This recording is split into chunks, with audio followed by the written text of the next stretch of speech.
ঔটেঙা গছত কেতিয়াবা আম লগা দেখিছেনে? এইবাৰ ঔটেঙা গছত লাগিব আম। বিশ্বাস কৰিবলৈ অসুবিধা হৈছে, অথচ এয়াই সঁচা। এজোপা গছতেই কেইবাবিধো ফল লগাইছে চাবুৱাৰ এজন কৃষকে।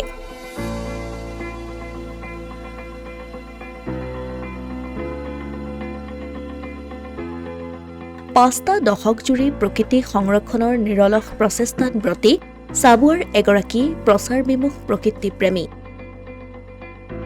প্ৰায় ৫,০০০ বিভিন্ন প্ৰজাতিৰ ফল-মূল আৰু বৃক্ষ সংৰক্ষণৰ প্ৰচেষ্টা পানীতোলা গান্ধিয়া গাঁৱৰ সুৰেশ চন্দ্ৰ চেতিয়া নামৰ এই ব্যক্তিগৰাকীৰ। উল্লেখ্য যে একেজোপা গছতে আন একাধিক গছ ৰোপণ কৰি ব্যক্তিগৰাকীয়ে বিৰল আদৰ্শ প্ৰদৰ্শন কৰিছে।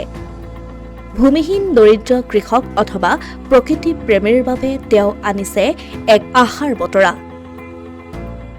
একেজোপা গছতে সেয়াৰ 10টা খেতি কৰি আমি কিবা এটা উপাৰ্জন কৰিব লাগে।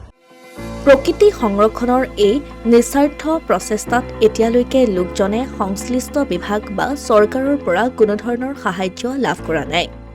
বিদেশলৈ তেওঁ জৈৱিক চাহ প্ৰেৰণ কৰি আহিছে, অথচ যাৱতীয় সা-সুবিধা আৰু শ্ৰমিকৰ অভাৱৰ বাবেই থমকি ৰ'ব লগা হৈছে এই ব্যক্তিজন।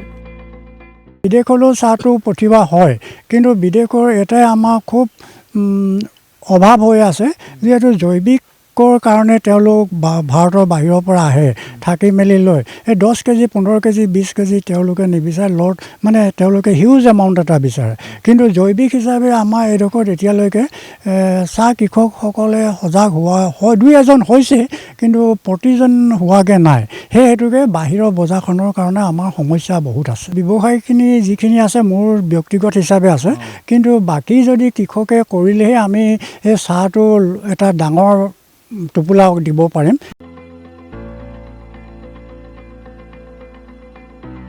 উল্লেখ্য যে 13 বছৰ বয়সতেই বিদ্যালয় এৰা লোকজনে নিজৰ চৌহদতেই আৰম্ভ কৰিছিল এক সেউজ বিপ্লৱ, আৰু বিগত 5টা দশক ধৰি তেওঁ অব্যাহত ৰাখিছে এই সেউজ বিপ্লৱ।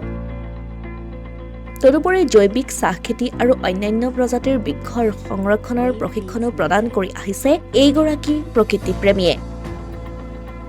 Asomiya Pratidin digital desk.